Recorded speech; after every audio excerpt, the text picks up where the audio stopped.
Hello, everyone. Welcome to another great lesson with us here at English Pod. My name is Marco. And I'm Erica. And today we're going to be talking about an ER, an emergency room. Exactly. We're bringing you our very own ER drama here at English Pod. Yeah, doctor shows are very popular with people, medical terms and all that stuff. Yeah, so we're going to teach you some words that you might hear commonly in medical shows on TV or in movies. This is really common language in television. Or even at a hospital, right? Well, yeah, but let's hope our listeners don't have to face this. Okay, so let's preview some words in vocabulary preview. Vocabulary preview. All right, so what's our first word?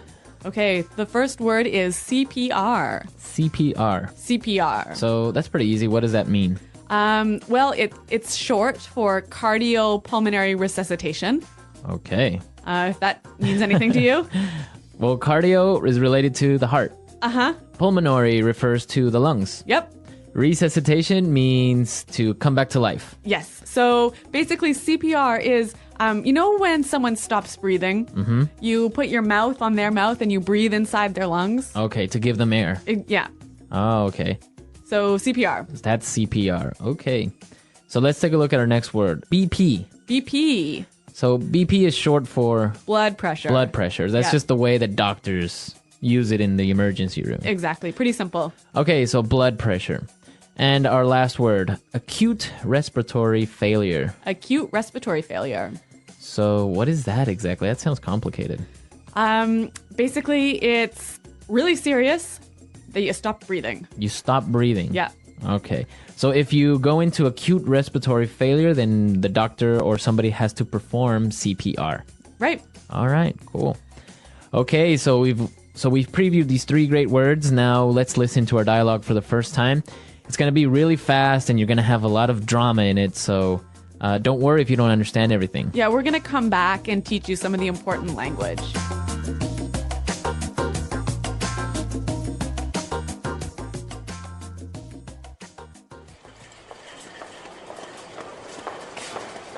Help! Are you a doctor? My poor little Frankie has just stopped breathing. Oh my gosh, help me. I tried to perform CPR, but I don't know if I could get any air into his lungs. Oh, Frankie! Helen, get him hooked up to a monitor. Somebody page Dr. Hauser. Get the patient to hold still. I can't get a pulse. Okay, he's on the monitor. His BP's falling. He's flatlining. No! Frankie! Doctor, do something! Someone get her out of here. Get me the defibrillator. Okay, clear? Again, clear? Come on, damn it, I'm not letting go of you. Clear! I got a pulse. Okay, what's happening? Patient is in acute respiratory failure. I think we're going to have to intubate. All right, tubes in. Bag him. Somebody give him 10 cc's shot of adrenaline. Let's go. People, move, move.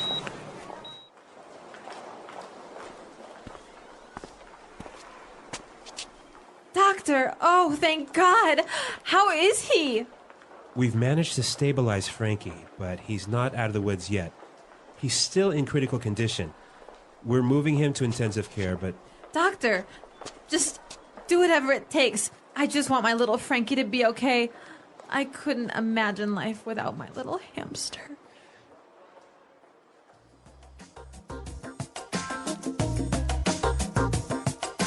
Wow, so much drama over a little hamster. Yeah, a little pet, hey? A little pet, the little hamster. Well, you know what? I can relate to this owner, and I'm going to tell you a little bit more about that later. Yeah, I know you have a really good story about this. Yeah, but in the meantime, let's look at some great language in Language Takeaway. Language takeaway. All right, so let's take a look at our first word. Intubate. Intubate. Intubate. Intubate. So this is a medical procedure. Exactly. When a patient can't breathe properly, sometimes the doctor takes a long tube and puts it into their mouth and down their pipes, I guess, down their breathing tube. Right. So that they can breathe better. Okay, so that's to intubate. Yes. Okay, so once they've intubated the patient, they start to bag him. Yeah, bag him. Bag him. Bag him. Does that mean they like put a bag over the person's head or something? No. So there's a bag attached to this intubation tube, and you squeeze it to put air into the lungs. Okay, so you squeeze this bag and it puts air Yeah. through the tube. I think this is just medical slang. Yeah, I guess bag him. Or, Yeah, but you hear it all the time on TV, so it's Right. important our listeners know it. Okay. Let's look at our next word. Critical condition. Critical condition. Critical condition. The patient's in critical condition.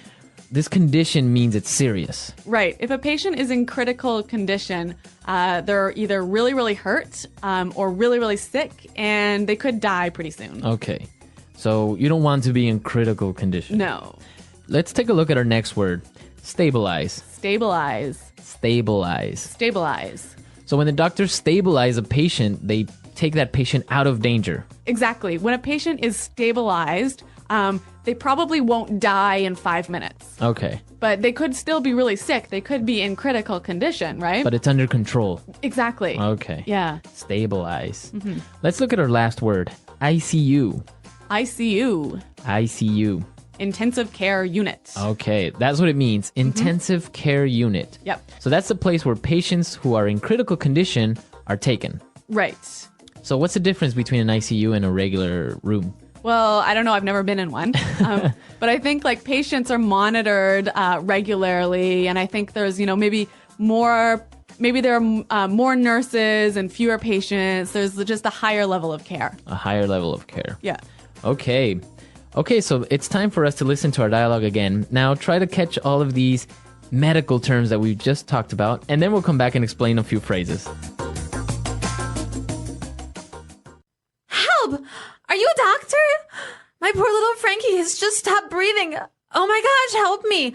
I tried to perform CPR, but I don't know if I could get any air into his lungs. Oh, Frankie. Ellen, get him hooked up to a monitor. Somebody page Dr. Hauser. Get the patient to hold still. I can't get a pulse. Okay, he's on the monitor. His BP's falling. He's flatlining. No! Frankie! Doctor, do something! Someone get her out of here. Get me the defibrillator. Okay, clear? Again, clear? Come on, damn it, I'm not letting go of you. Clear! I've got a pulse. Okay, what's happening? The patient is in acute respiratory failure. I think we're going to have to intubate. All right, tubes in, bag him. Somebody give him 10 cc's shot of adrenaline. Let's go, people, move, move! Doctor, oh, thank God. How is he? We've managed to stabilize Frankie, but he's not out of the woods yet.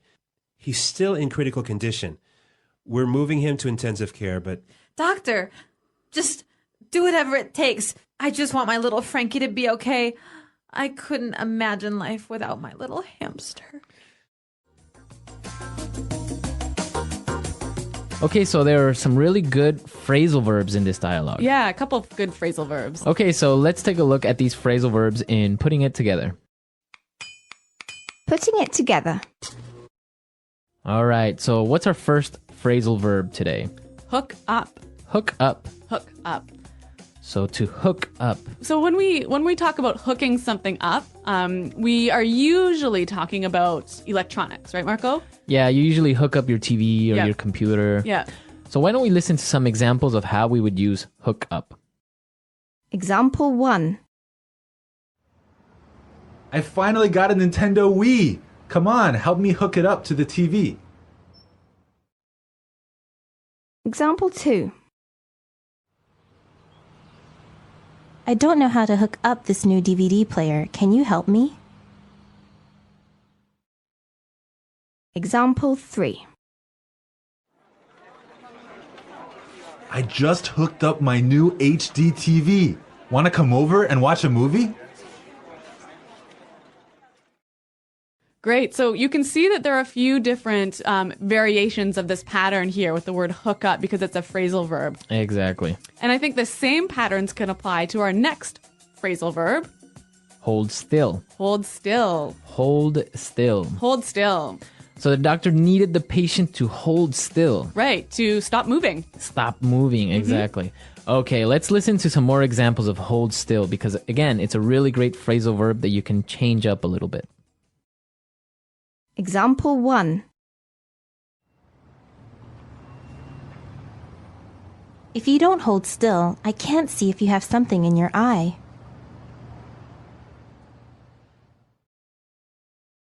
Example 2. Hold still while she cuts your hair, or else she might make a mistake.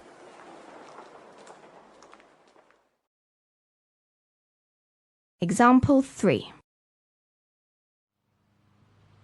Hold still. You have a bee on your back. Okay, hold still. Great word. Yep. All right, one final phrase for you. Out of the woods. Out of the woods. Out of the woods. Out of the woods. So when someone's out of the woods, they're Free from danger. safe. Okay, safe. Yeah.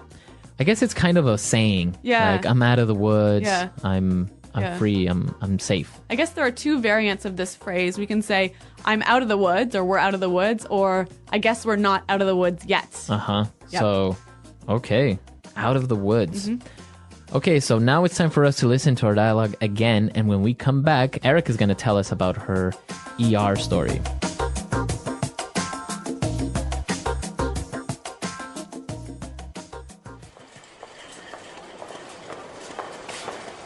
Help! Are you a doctor? My poor little Frankie has just stopped breathing. Oh my gosh, help me. I tried to perform CPR, but I don't know if I could get any air into his lungs. Oh, Frankie! Ellen, get him hooked up to a monitor. Somebody page Dr. Hauser. Get the patient to hold still. I can't get a pulse. Okay, he's on the monitor. His BP's falling. He's flatlining. No! Frankie! Doctor, do something! Someone get her out of here. Get me the defibrillator. Okay, clear? Again, clear? Come on, damn it, I'm not letting go of you. Clear! I got a pulse. Okay, what's happening? Patient is in acute respiratory failure. I think we're going to have to intubate. All right, tubes in. Bag him. Somebody give him 10 cc's shot of adrenaline. Let's go. People, move, move.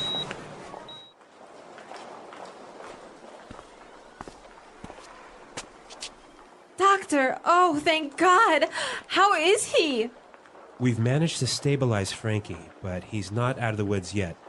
He's still in critical condition. We're moving him to intensive care, but... Doctor, just do whatever it takes. I just want my little Frankie to be okay. I couldn't imagine life without my little hamster.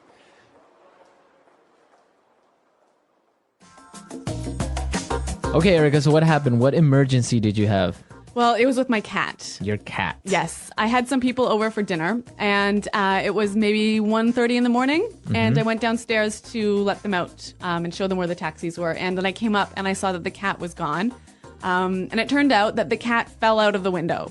Fell out of the window. Yeah. All right, but our listeners have to know, what story or what floor do you live on? The 20th floor. The 20th. Yeah, so this is really dangerous, right? That's really high up. Yeah. So I went outside and I was calling for my cat, and I was like, Mr. Finn, where are you? How did you know he fell out? I just knew. Yeah? Yeah. Mother's instinct. I guess so. And so he was calling back to me, and so I picked him up and brought him to the house, and then we had to bring him to the vet, and it was 2:30, 3 in the morning at this time, and the vet was like not very happy that we woke him up out of bed. But that was a really good emergency, though. Yeah. So anyway, we brought him to the vet. He was in critical condition for a couple of days, and then we had to keep him in the vet's ICU for about a week. He broke his back. He broke two of his legs. Wow. Yeah, and so he was in the hospital for 3 weeks, and then at home on bed rest for another 3 weeks. Wow. But now he's good as new. Good as new. Yeah. He used up one of his 7 lives. Yes, 9 lives. Nine. Yeah. I think maybe 8 of his 9 8. lives. He's only got one left. Yeah. Wow, that's an interesting story. I guess that's the inspiration under this dialogue. Exactly. Sometimes we Anglos really treat our cats and our hamsters and our dogs like they're our children. Yeah, you know? yeah. No, that's good. Yeah. Well, I'm glad Mr. Finn is okay and he's walking and good as new. Yep, good as new. So maybe our users have some stories about their pets Yes. being taken to the hospital. I want to hear. Yeah, that should be interesting. I've never had a pet actually break a leg or anything, so don't have any pet stories this time. I'm Tom, and I'm happy you're here. In this episode, I speak slowly. I use clear, simple words. And I repeat ideas so you can shadow my voice, practice your speaking, and build your confidence step by step. Today, we will talk about how to describe your day in English. Not just short sentences, but full ideas. What do you do in the morning? What happens in your afternoon? What is your evening routine like? By the end of this episode, you will be able to talk about your day in English using clear and natural sentences. Let's begin. Why is it important to practice talking about your day in English? It's important because your day is real. It's something that happens to you every day. You know it well.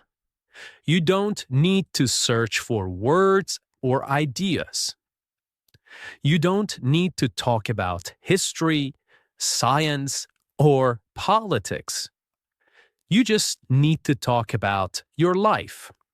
You can say what time you wake up, what you eat for breakfast. You can say if you go to work or stay at home. You can say how you feel, tired, busy, happy, or relaxed. And here's the best part. When you describe your own day, you're practicing real English, useful English, English that you can use with other people in real life. You don't need to be perfect. You just need to try. When you talk about your day, you begin to think in English. You begin to speak more naturally. You use simple, complete sentences. You stop translating in your head. And you feel more confident when speaking. Let's take an example. Imagine you are meeting someone new.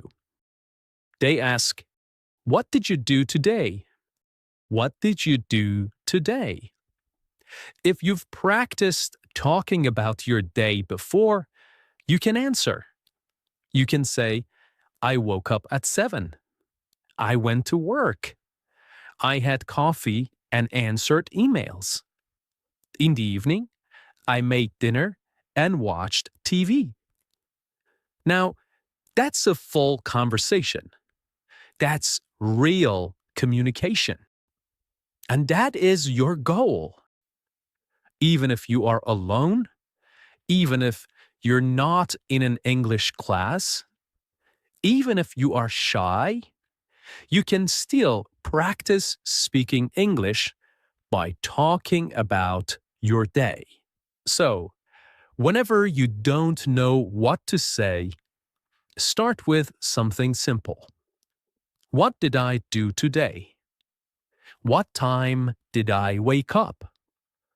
What did I eat? Where did I go? What did I do in the evening? These are good questions.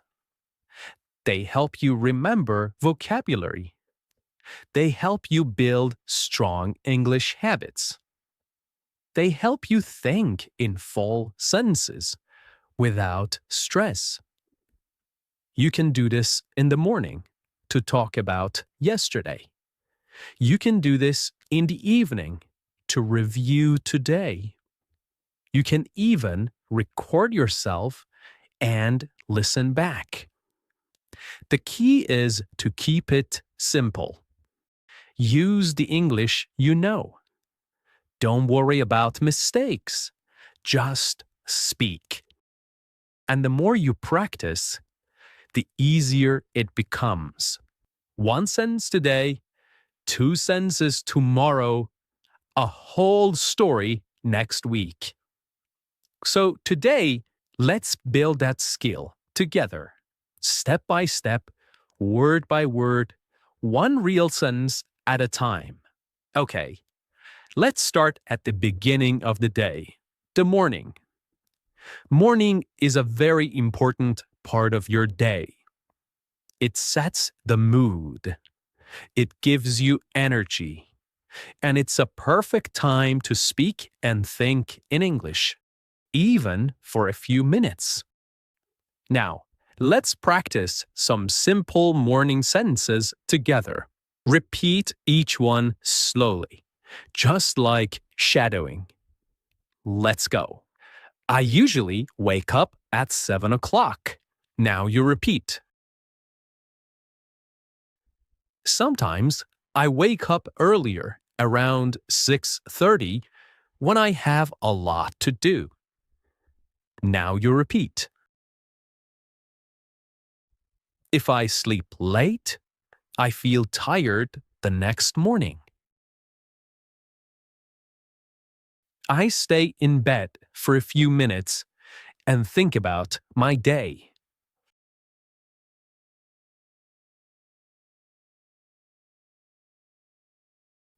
I like to take a deep breath and stretch my arms and legs.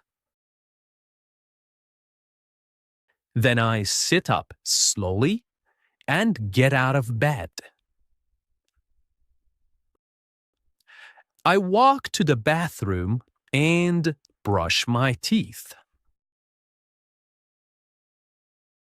I brush slowly and carefully for 2 minutes. Then I wash my face with cold water. It helps me feel awake. Sometimes I take a quick shower, especially if I feel sleepy. When I shower, I like to play soft music or listen to English audio. After my shower, I dry off and put on my clothes. I try to wear something clean and comfortable. Sometimes I wear jeans and a t-shirt. If I have a meeting or class, I wear something more formal. Next, I go to the kitchen and prepare my breakfast. I usually eat something simple, like toast, eggs, and fruit. Sometimes I have cereal with milk and a banana. If I have more time, I make an omelette or oatmeal. I like to eat slowly so I can enjoy my food.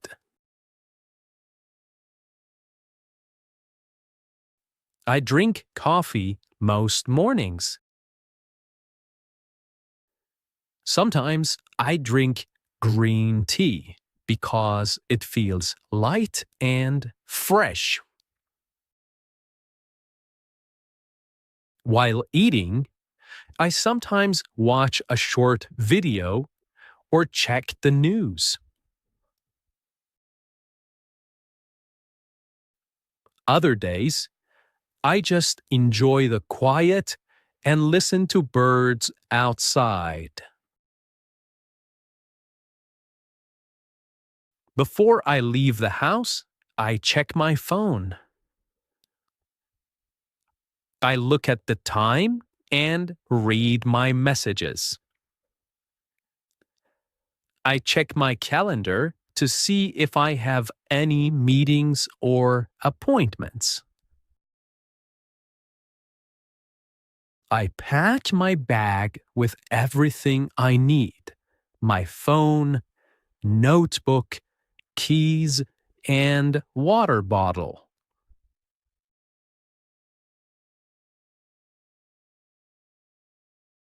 Then I put on my shoes and go out the door.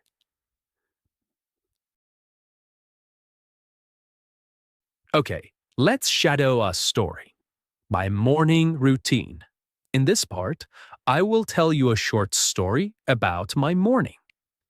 You can listen, then shadow each sentence. You can pause after each line to repeat it slowly. Are you ready? Let's begin. In the morning, I usually wake up at around 7 o'clock. Sometimes I wake up earlier if I have a lot of things to do. I lie in bed for a few minutes and think about the day ahead. I stretch my arms, yawn a little, and slowly get up.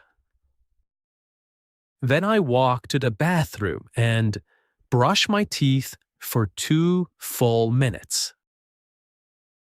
After that, I wash my face with cold water. It really helps me wake up. If I feel sleepy, I take a warm shower. I often listen to relaxing music while I shower.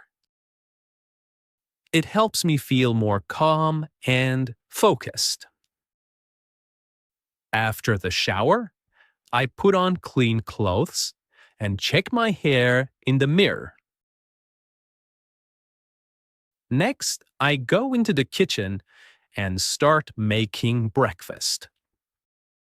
I usually eat 2 pieces of toast with butter and jam, and sometimes I add a boiled egg. I drink a large cup of coffee. That's very important to me in the morning.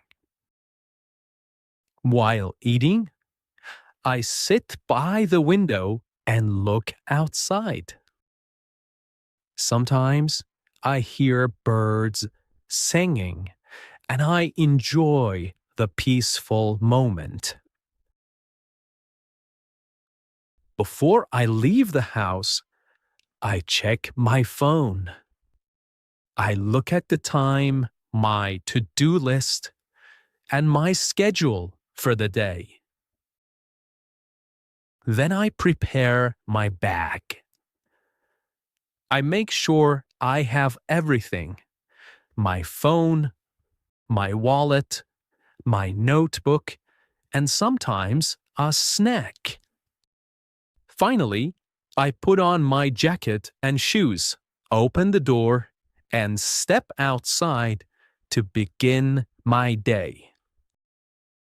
Okay, let's say a few final practice sentences together. Again, you can repeat right after me. Every morning is a little different, but I try to follow a good routine. When I start my day with English, I feel more focused. I'm proud of my progress, and I will keep going. Now let's move to the afternoon, the middle part of the day. Many people are busy in the afternoon. Some people go to work, some go to school, some stay home and take care of the house or family. Whatever you do, the afternoon is a good time to use English. Even if you're busy, you can still listen. You can still repeat. You can still practice, even for just 5 or 10 minutes. Let's learn some common sentences together. Try to repeat after me, slowly and clearly. After lunch, I go back to work. Sometimes I feel a little sleepy after I eat. I check my emails and answer the important ones first. I often read messages from coworkers or classmates. I usually have 1 or 2 meetings in the afternoon. Sometimes I meet with a client or my manager to talk about tasks. If I work from home, I sit at my desk and open my laptop. I type reports or prepare presentations. I also look at my calendar to see what I need to do next. I like to keep my desk clean and organized. It helps me think clearly. I usually take a short break around 3 o'clock. I make a cup of tea or drink some water.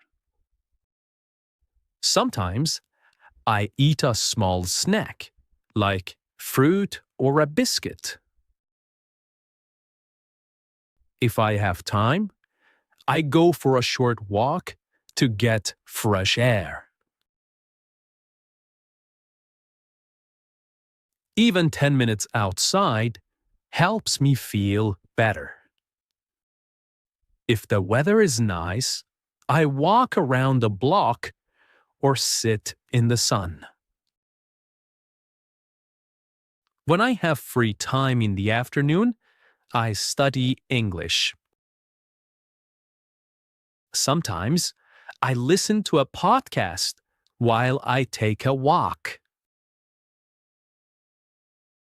Other times, I read a short article or a story online. I also watch slow English videos to help with listening. I repeat short phrases out loud to practice speaking. Shadowing helps me speak more fluently and clearly. Before I finish work, I write down what I did. This helps me stay organized and ready for the next day. Sometimes I write one new word I learned today.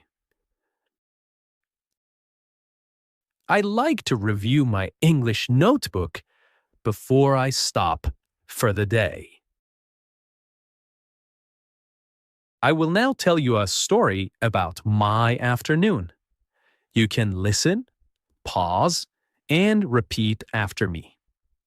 Try to copy my rhythm and tone. This is a great way to shadow and learn. After lunch, I usually go back to my desk to continue working. I check my emails and write a to-do list for the afternoon. I often have a video meeting with my team. We talk about what we finished in the morning and what we will do next. The meetings are usually short, about 30 minutes. After the meeting, I take a short break. I walk to the kitchen and make a cup of tea or black coffee. I drink slowly while standing near the window. Sometimes I step outside for some fresh air. If I have free time, I use it to study English. I usually listen to a podcast like this one or read a short story. Sometimes I watch a video where the speaker talks slowly. I pause the video and repeat the sentences. This is shadowing. It helps me speak more naturally and understand better. Before I stop working for the day, I write down a short summary of what I did. I also write one sentence in English to describe how I feel. For example, I finished all my work today and I feel proud. I didn't study much today, but I will try again tomorrow. This helps me reflect and stay motivated. Okay, now it's your turn. You can pause this episode for a moment. Try to talk about your afternoon, just like I did. What do you usually do after lunch? Do you go to work? Do you go to class? Do you stay at home and rest or study? Use short sentences. It's okay if it's just 3 or 4 lines. The goal is to speak, not to be perfect. Okay, let's try some sentence starters together to help you speak. I will say the beginning of the sentences, and you try to complete them, okay? In the afternoon, I usually... very good. After lunch, I like to... Good job. Sometimes I feel... Well done. I usually take a break at... Perfect. Before the afternoon ends, I... Very good. Okay, the evening and night. Evening is a special time, a time to relax and review the day. Let's repeat some useful sentences. I come home at 6 o'clock in the evening. I take off my shoes and sit down for a few minutes to rest. I sometimes watch the news or listen to music to relax. I cook dinner or I order food if I feel tired. I eat dinner at the table with my family. We talk about our day and share stories. After dinner, I clean the kitchen and wash the dishes. Sometimes, I go for a short walk after dinner. Before bed, I read a book or listen to calming music. I take a shower and brush my teeth. I go to bed around 10:30 or 11. Okay, you have just listened to my full routine. Now I want you to speak about your day. Here's how you can do it. First, think about your day. What time do you wake up? What do you eat for breakfast? Do you work, study, take care of the house? What do you do in the afternoon? What does your evening look like? What do you do before bed? You can speak about today, or you can talk about a typical day, a normal day. Great work today. You listened to a full diary routine. You practiced new vocabulary. You repeated full sentences. And most importantly, you tried to speak in English.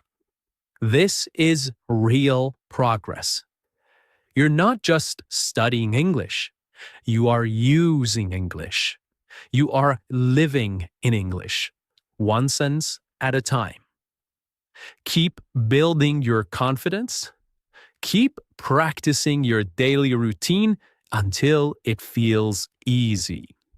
Now, come back to this episode often. Listen again, shadow again, and each time add more to your story.